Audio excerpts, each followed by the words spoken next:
Bom dia, pessoal, tudo bem? Tudo certo com vocês? Estamos aqui de novo nos reunindo para mais uma aula de química. Agora vamos pensar que eu fiz assim, ó. Eu peguei a parte termoquímica que a gente estava vendo na última aula, né? Que foi a nossa última aula de química, eu dividi parte 1 e parte 2, tá? Então a gente vai voltar um pouquinho da última aula e vamos continuar, né? Pra gente não ficar meio perdido, uma coisa emenda na outra, então eu achei melhor a gente continuar assim. O que a gente estava vendo na última aula? A gente viu quando que a gente tem uma reação exotérmica, uma reação que libera calor, quando que a gente tem uma reação endotérmica, que é aquela que absorve calor. A gente viu os tipos de diagrama que existe para uma reação exotérmica e para uma reação endotérmica. A gente também aprendeu a calcular a variação de entalpia, onde eu posso chamar de variação de entalpia padrão, variação de entalpia de formação, variação de entalpia padrão de formação. São os termos que vão aparecer, tá? E olha o que a gente viu. A gente tinha uma reação, lembrar que de um lado, do lado esquerdo, eu tenho reagente. O reagente ele é consumido, ele reage e forma o que aparece do lado direito, depois da seta, que é o produto, né? Então, é consumido e formação. É assim que a gente fala, reagente e produto. A gente viu que numa entalpia padrão de formação, uma substância simples, ela vale zero. Tem alguns casos, como ozônio, por exemplo, né? A molécula de O3, ela não vale zero. A gente viu por quê na última aula, né? Mas a grande maioria das substâncias simples vale zero. É um caso ou outro que não. Tem uma tabela para a gente ver a quantidade de entalpia, a quantidade de energia para cada tipo de substância. A gente viu que a gente calcula para uma reação a variação de entalpia, onde eu tenho o somatório da entalpia do reagente do lado antes da seta e eu vou ter o somatório da entalpia do lado do produto, o que aparece depois da seta. A fórmula que a gente viu na última aula é essa daqui. Notem que hoje eu coloquei um símbolo de somatório. Na última aula eu não coloquei. É só para vocês saberem que é a mesma coisa, né? E às vezes aparece com o símbolo de somatório, às vezes não aparece. Não se preocupe. A gente tem que ver que a variação da entalpia padrão para uma reação, quando a gente vai calcular, é a entalpia final menos a inicial. A entalpia do produto menos a entalpia do reagente. O que a gente viu? Uma reação, nesse caso eu tenho uma reação de formação da água, eu tenho as condições com que essa reação foi feita, a temperatura, a pressão, o estado físico, a entalpia de cada substância, sendo que cuidado, quando não aparece, pode ser uma substância simples, e substância simples vale zero, a entalpia padrão, e o que a gente tem que fazer? Pegar o coeficiente, o número de mol de cada um, e multiplicar por esse valor de entalpia. Eu peguei o dado, que foi a entalpia da água, a reação de formação da água vai mudar, água líquida, água gasosa, água sólida, para cada uma vai ter um valor de entalpia. Vai ser fornecido isso, ou uma tabela, como a gente viu na próxima aula, na última aula, quer dizer, para a gente retirar os dados da tabela. Olha o que eu fiz. Eu peguei o número da frente, como a gente fala em sala de aula, que é o número de mol, coeficiente, e multipliquei pelo valor da entalpia. H2 é uma substância simples, vale zero, então aqui tem o 1. Lembra que o número 1 a gente não coloca? 1 vezes o valor da entalpia do H2, zero. Mais meio mol de O2. O2 também é uma substância simples, vale zero. Meio mol vezes zero. Do outro lado, 1, que também não aparece aqui, mas lembra que ele tem, vezes a entalpia da água líquida. Substituir os valores. Vou fazer o somatório do lado do reagente, o somatório da quantidade de entalpia do lado do produto. H de R, H de P. Aplico a fórmula, variação de entalpia padrão, onde é aquela que a substância simples vale zero. Eu tenho a entalpia final menos inicial, a entalpia do produto menos a entalpia do reagente. Eu concluo que eu tenho uma variação de entalpia de menos 286 kJ por mol. Eu tenho um ΔH menor que zero, uma reação exotérmica e uma reação que libera calor. O nosso segundo exemplo, eu coloquei uma reação de decomposição da água oxigenada. Aqui foi dado que a entalpia da água oxigenada, do peróxido de hidrogênio. Não foi dado a entalpia do H2 nem do O2, são substâncias simples. A gente vai pegar a entalpia de cada substância, o número de mol, o número que aparece à frente, cuidado com o balanceamento, tem sempre que fazer o balanceamento, né? Multiplica pelo valor da entalpia, nesse caso só tem o do peróxido de hidrogênio, da água oxigenada. Substância simples, 0 e 0. Agora do lado de cá, o somatório da entalpia do produto deu 0. O somatório da entalpia do reagente deu menos 187,6. Aplica a fórmula de variação da entalpia padrão, ou de formação, final menos inicial. Eu cheguei a mais 187,6 kJ por mol. Para cada 1 mol, absorve, quer dizer, essa quantidade de energia. Eu tenho um ΔH maior que 0, uma reação endotérmica, que é aquela que absorve calor. Até aqui, a gente tem uma variação da entalpia padrão, uma variação da entalpia de formação, onde a gente aplica essa fórmula, pega o valor das substâncias, onde substância simples vale 0. Agora, cuidado! Vamos imaginar que, para ocorrer essa reação da decomposição da água oxigenada, né, eu tenho uma ligação entre hidrogênio e oxigênio. Do outro lado, eu tenho uma ligação entre H2, eu tenho então hidrogênio com hidrogênio, tem uma ligação de O2, O dupla O. Quer dizer, eu tenho uma ligação, então eu vou ter uma quantidade de energia. Aqui valia 0, a entalpia do H2 e a entalpia do O2. A partir de agora, a gente vai ver essa ligação. Hidrogênio com hidrogênio para formar a molécula de H2, O dupla O, né, para formar a molécula do O2, do oxigênio. Então, a gente vai aprender a calcular a quantidade de energia, a entalpia de ligação. Na entalpia de ligação, a gente continua tendo que imaginar ou escrever, né, colocar isso no papel, né? Eu não coloquei isso aqui, mas vocês podem fazer isso, que numa reação, a gente tem reagente que reage e forma o produto, né? O reagente ele é consumido. Acontece que o reagente, para ele poder chegar na formação do produto, ele precisa absorver energia do meio, do ambiente, ele tem que quebrar a ligação. Lembra que para ter uma reação química, eu vou ter a formação de uma nova substância. Então, o reagente, quem aparece do lado esquerdo, quem aparece antes da seta, ele absorve energia, ele quebra a ligação e forma o produto, que é quem aparece do lado direito da seta, do outro lado da seta. Acontece que quando ocorre a formação do produto, o produto ele libera energia. Então, para acontecer uma reação química, para a gente calcular a entalpia de ligação, a partir de agora, a gente tem que anotar isso, que o lado do reagente, quem é o reagente, quem aparece antes da seta, todos os valores de entalpia que eu for substituir, vai ter um sinal positivo. Ele absorve energia, quebra a ligação e vai para o outro lado. Forma o produto. O produto, que é quem aparece depois da seta, ele libera energia. Então, quando eu for substituir os valores de entalpia de tudo que aparece depois da seta, eu vou ter que colocar um sinal negativo. A fórmula que a gente vai usar na entalpia padrão de formação, eu tinha entalpia final menos inicial, H de P menos H de R. Agora eu continuo fazendo um somatório de tudo que aparece antes da seta, que é o reagente, e um somatório de tudo que aparece depois da seta, que é o produto.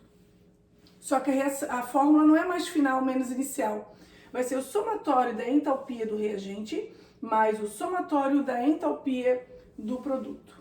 Ou vai aparecer uma tabela com valores de ligação entre um átomo e outro para poder formar aquela molécula, né? E a gente vai ter que tirar os dados, cuidado, na hora que eu for substituir essa entalpia de ligação, né? Lá na reação, o que aparece do lado do reagente, eu vou colocar esse valor com um sinal positivo. O que aparece depois da seta como produto, quando eu for substituir com esse valor, eu vou ter que substituir e colocar esse valor com sinal negativo. Tá certo?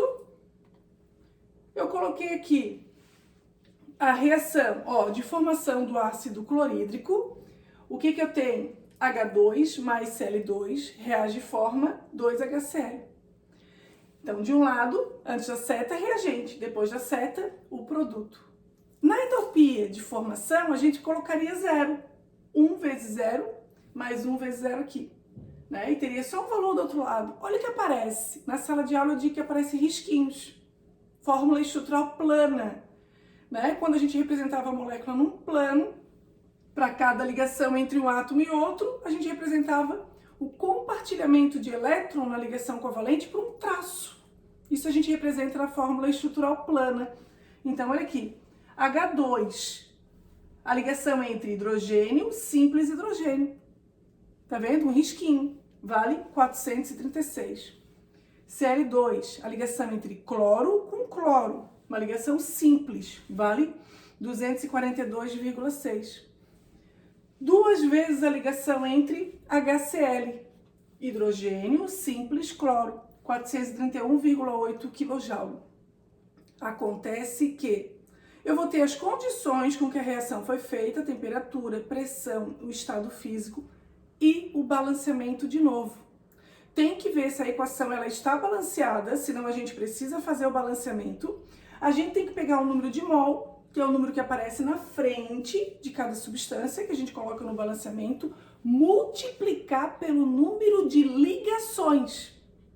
E o número de ligações multiplicar pelo valor, a quantidade de energia de cada ligação. Então, a primeira coisa é pegar a molécula, abrir a molécula, fazer a fórmula estrutural dela. A gente aprendeu no primeiro ano em ligação covalente. Bota a molécula num plano, tá? Então, nesse caso, ó, eu abri a molécula, tá aqui, na nossa segunda linha.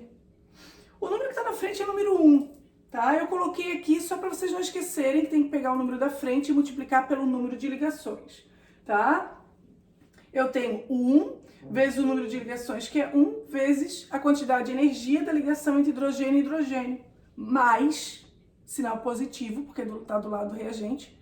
Toda vez que eu for substituir esse valor, nota que não tem valor aqui, não tem sinal positivo nem negativo, porque eu tenho que colocar, na hora que eu vou substituir, mais 436, mais uma ligação entre cloro e cloro, mais 242,6. Do outro lado, duas vezes a ligação, que só tem uma, por isso que eu não coloquei, número 1, hidrogênio e cloro, que vale menos, porque eu estou substituindo do lado do produto, então eu tenho que colocar esse sinal negativo em tudo que aparece do lado do produto, positivo em tudo que está do lado do reagente.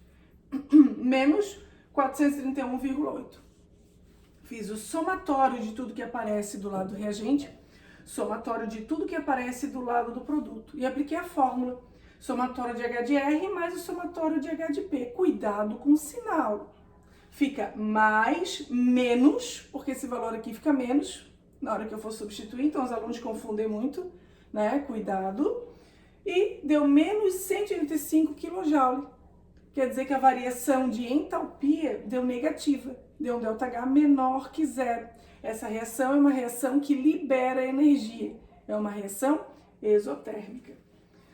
A reação de cloração do metano em presença de luz é mostrada abaixo. Considere os dados de energia das ligações abaixo. Nota que aparece risquinho. Estou falando de uma entalpia de ligação, que aparece um risquinho entre um átomo e outro. Quem está do lado do reagente, quando eu for pegar esses valores aqui e substituir na reação, para cada ligação, sinal positivo. Quando eu for pegar algum desses valores para substituir em quem aparece depois da seta, do lado do produto, eu vou ter que substituir com sinal negativo. Lembra que o reagente absorve energia para quebrar a ligação. Sinal positivo. O produto libera energia. Sinal negativo. Não pode esquecer do sinal, tá certo? Qual é a energia da ligação entre carbono e cloro? Olha aqui, ó. Carbono e cloro não tá aqui na tabela. Não foi dado esse valor, porque a gente precisa encontrar esse valor da quantidade de energia entre carbono e cloro num composto de CH3Cl, clorometano. Olha o que eu fiz. Abri a molécula. Primeira coisa, ligação covalente. A gente aprendeu no primeiro ano, né? Coloca a molécula num plano, faz a fórmula estrutural plana. Na reação eu tive que observar também se ela estava balanceada, né? Porque o número que vai aqui na frente, ele influencia sim. Notem que aqui é tudo número 1. Essa equação já estava balanceada, mas cuidado. Na apostila tem bastante exercício que a gente precisa fazer o balanceamento. Eu tenho que pegar esse número do balanceamento e multiplicar pelo número de ligações.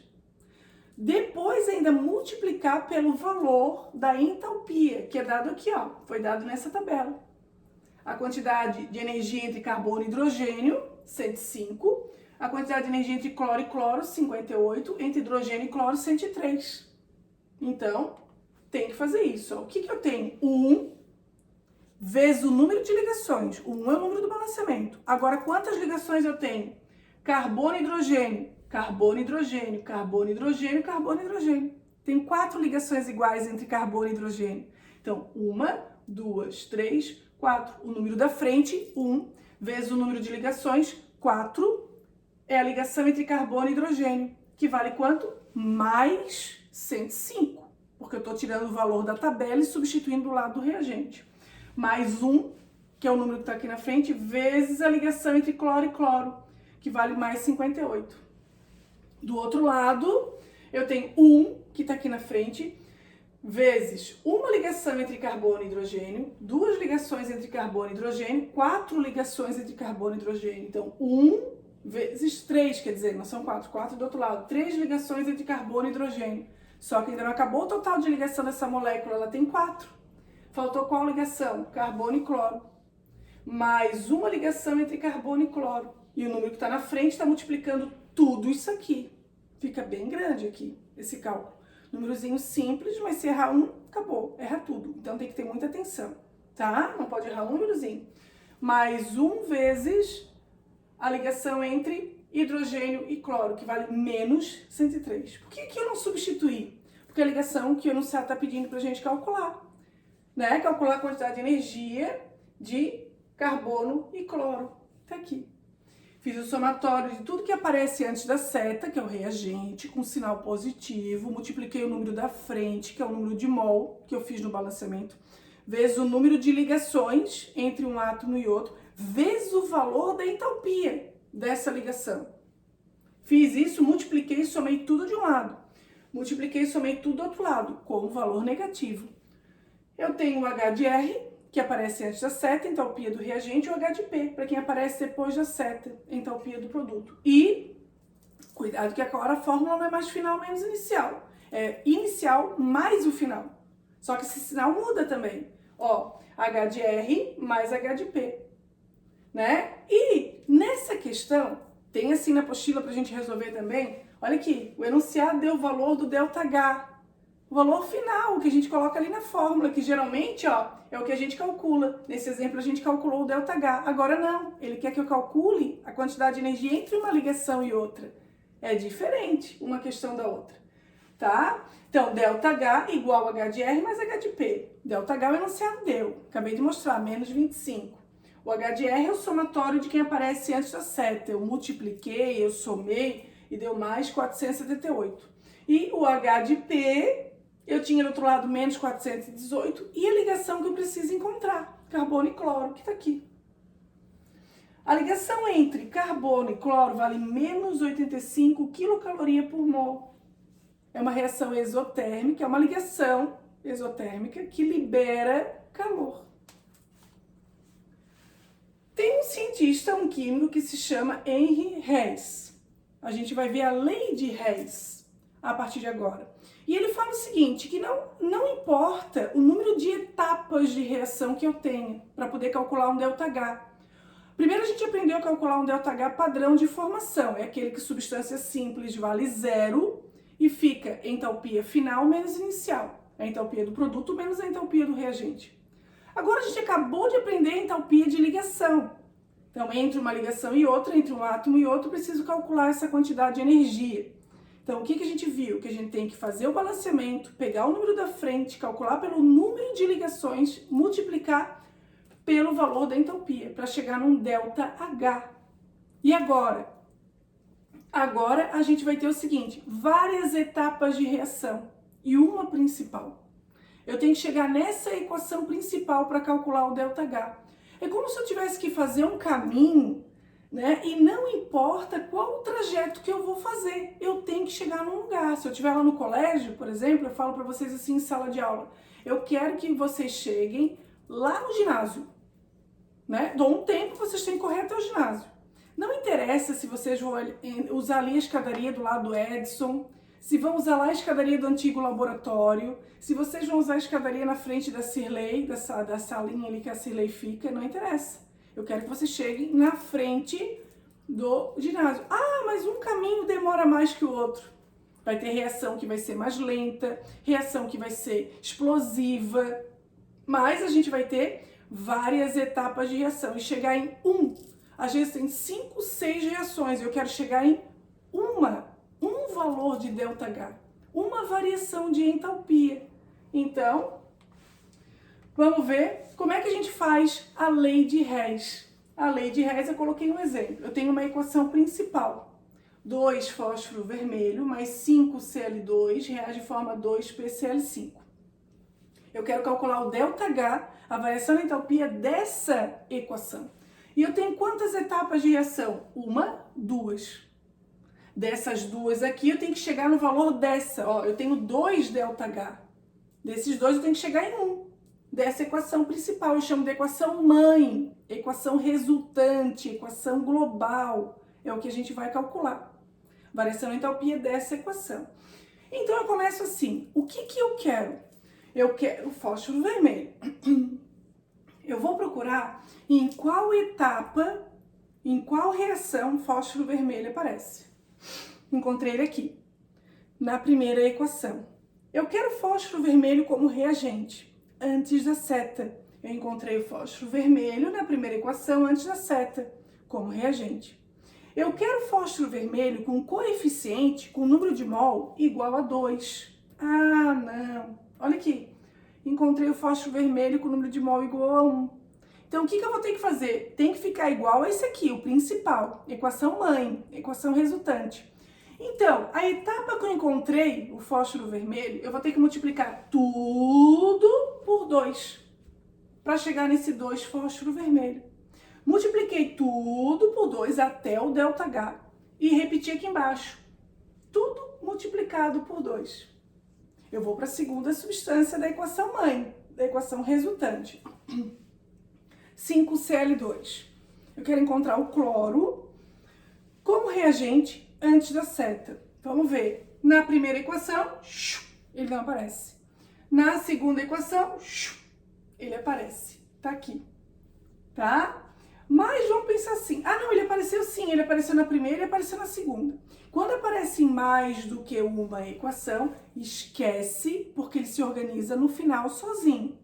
Então, como o cloro apareceu na primeira e na segunda, eu vou dar um tempo, vou esperar um pouquinho. Se ele não se organizar, eu vou ter que ver qual é a equação que eu vou ter que repetir. Tá? Por enquanto, vamos deixar assim. Vamos para o próximo. 2PCl5. Eu quero PCl5. Ele aparece na segunda equação. Eu quero o PCl5 como produto, depois da seta. O PCl5 aparece, como reagente antes da seta. Então, o que eu vou ter que fazer com essa equação aqui, que eu encontrei, para ficar igual à equação mãe, a equação principal? Eu vou pegar essa segunda etapa, essa segunda reação, eu vou inverter. Tudo que é reagente vira produto, tudo que é produto vira reagente. É como se eu pegasse essa setinha que tá aqui e invertesse ela, bota ela virada para o outro lado. Faz uma setinha aqui em cima, ó, no caderno de vocês, virado para o outro lado. Na hora que eu faço isso, esse lado era produto. Olha aqui, ó. Eu repeti aqui embaixo. Se transforma num reagente. Tá vendo? O outro lado aqui, já que eu inverti a setinha, ele tá como reagente. Ele vai se transformar em produto. Acontece que quando eu inverto uma equação, eu tenho que inverter também o sinal do ΔH. Esse ΔH valia mais 92. Eu tenho que colocar como menos, porque eu inverti a equação. E o coeficiente? 2PCl5. Como é que eu encontrei? 1PCl5. Então, além de inverter, eu troquei a setinha de lado, que era reagente virou produto, que era produto virou reagente, eu ainda tenho que multiplicar toda a equação por 2, inclusive o ΔH. Então, ó, inverti a equação, multipliquei tudo por 2, já que eu inverti, eu troquei o sinal, ele era positivo, ele ficou negativo e multipliquei por 2. Então, ó, de duas etapas, de duas reações, de 2 valores de ΔH, eu cheguei em 1. Cheguei nesse aqui. Eu cheguei que o ΔH vale menos 796 kJ é um ΔH menor que zero. Essa reação é uma reação exotérmica que libera calor. A equação química que representa a transformação da grafita em diamante é nossa equação principal, aquela que não tem ΔH. Eu chamo de equação mãe, equação principal, a equação final, né? Total, aparece de várias maneiras, né? Então essa aqui é que eu tenho que chegar. Tem que calcular o ΔH dessa equação principal. Eu tenho duas etapas de reação. Não esqueça que vai aparecer 3, 4, 5, 6, tá? Como exemplo, só coloquei nos dois exemplos duas etapas. Eu quero carbono na forma de grafita. Eu quero ele como reagente antes da seta. Vou procurar. Onde é que ele aparece? Opa!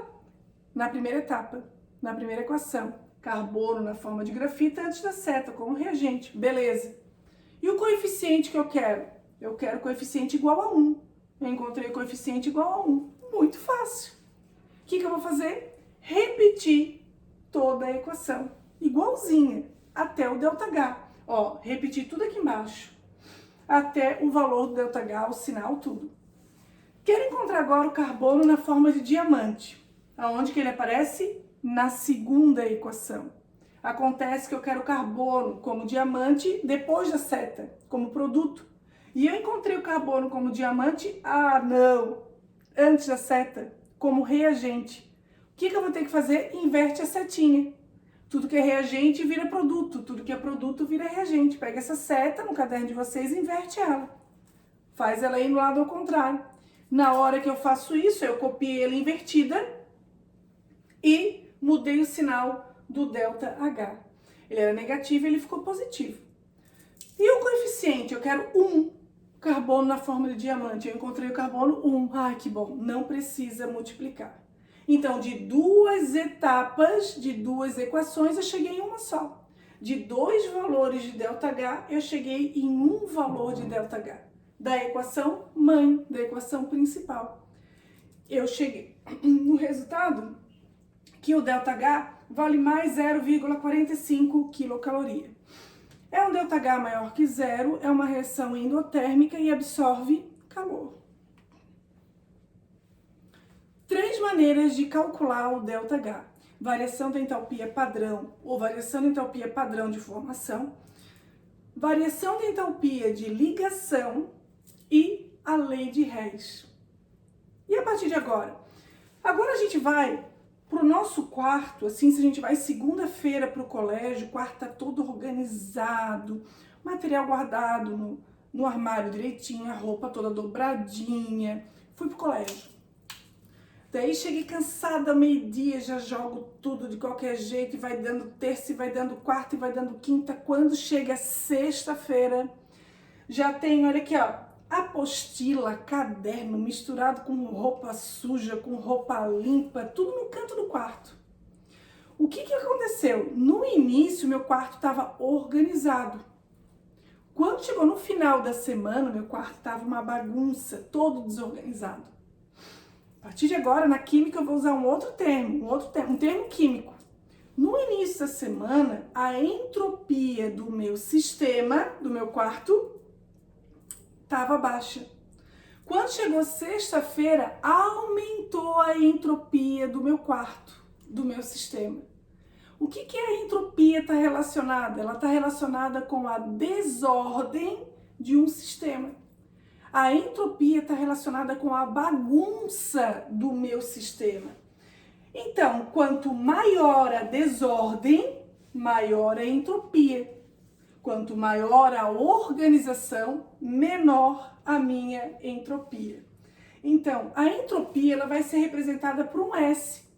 Né? Na física, você deve aprender a entropia também. Então, tem a variação de entropia, que vai ser a entropia final menos a entropia inicial. Na química, a gente não calcula esse ΔS, S final menos inicial. A gente tem que saber que a entropia está relacionada com a desordem, com a bagunça do meu sistema, e a gente vai aprender a calcular se uma reação é ou não espontânea, que é a energia livre de Gibbs.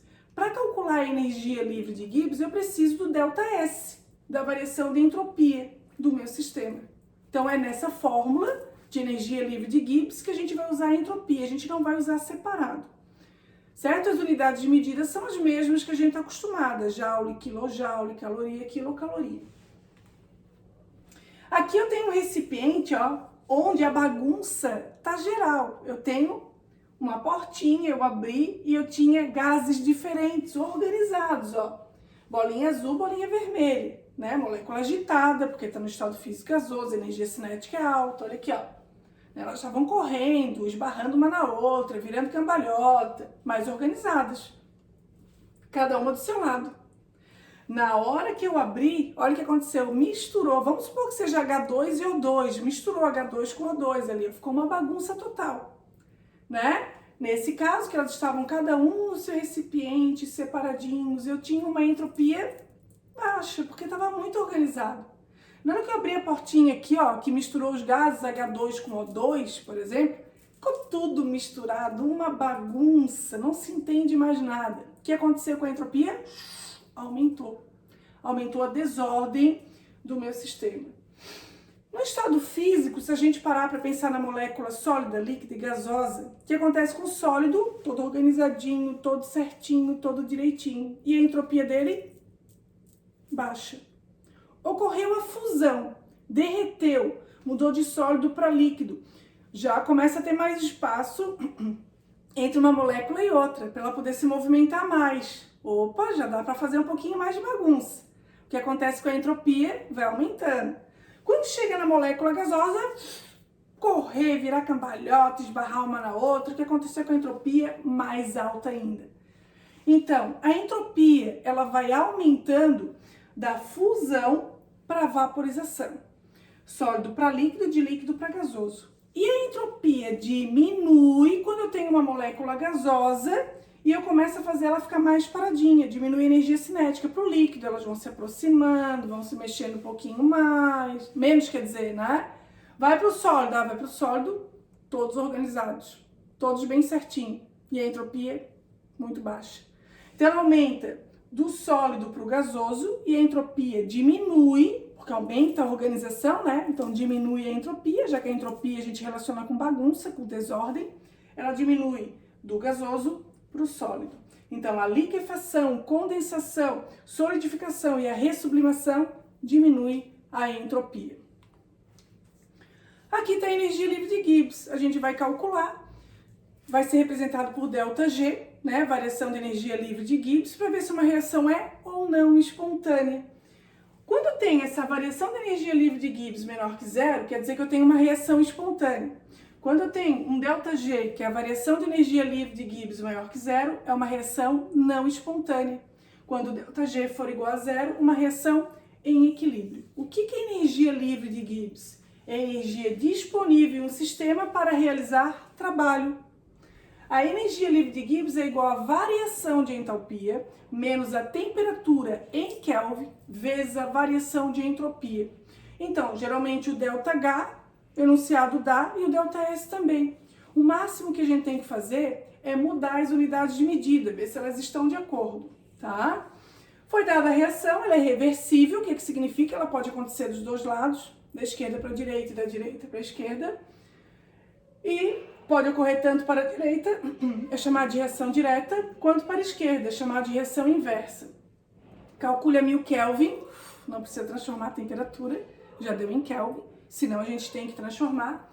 Em que sentido a reação será espontânea? Então, no sentido direto ou no sentido inverso? Ele quer saber. Que a reação direta possui. Então, ó, ele deu, na verdade, a reação direta, eu preciso saber se esse processo, essa direção, vai ser espontâneo ou não. Ele deu ΔH em Joule e deu ΔS, variação da entropia em Joule também. Então, não precisa transformar. Joga na fórmula, ΔG igual a ΔH menos T vezes ΔS. E eu cheguei numa variação de energia livre de Gibbs positiva. E o que a gente viu aqui? Que quando ela é maior que zero, a reação é não espontânea. Quer dizer que no sentido direto, como o enunciado perguntou, não é espontâneo. Vai ser espontâneo no sentido inverso. Então, não é espontâneo da esquerda para a direita, como a gente está acostumado a ver uma reação. Ela vai ser espontânea da direita para a esquerda, no sentido contrário que a gente está acostumado. Então, hoje a gente relembrou primeiro o ΔH padrão de formação, a gente aprendeu a calcular a variação da entalpia de ligação, aprendemos a calcular um ΔH por várias etapas, que é a lei de Hess, o que significa uma entropia e aonde que se usa a entalpia, a entropia, para ver se uma reação é ou não espontânea, que foi a energia livre de Gibbs. E tem muito exercício nessa parte que dá para fazer, tá? Eu pedi mais ou menos um de cada tipo do que a gente viu na aula de hoje. Dá para fazer os outros, você já tem condições, tá? O que pode aparecer nessa parte do exercício é alguma coisa relacionada com cinética química, a velocidade de reação. Energia do complexo ativado, energia de ativação, né? Um ΔH misturado com isso. Então, esses exercícios não dá para fazer. Tem uns 4 exercícios assim, que eu separei e a gente vai ver no próximo capítulo. Ele está na parte de termoquímica na apostila, mas a gente vai ver na parte de cinética química, que é o próximo capítulo, o próximo módulo. Certo? Então, por hoje era isso, era bastante coisa, né? Tentem fazer os exercícios e a gente se fala nas aulas de assistência. Tchau para vocês e até a próxima. Beijo!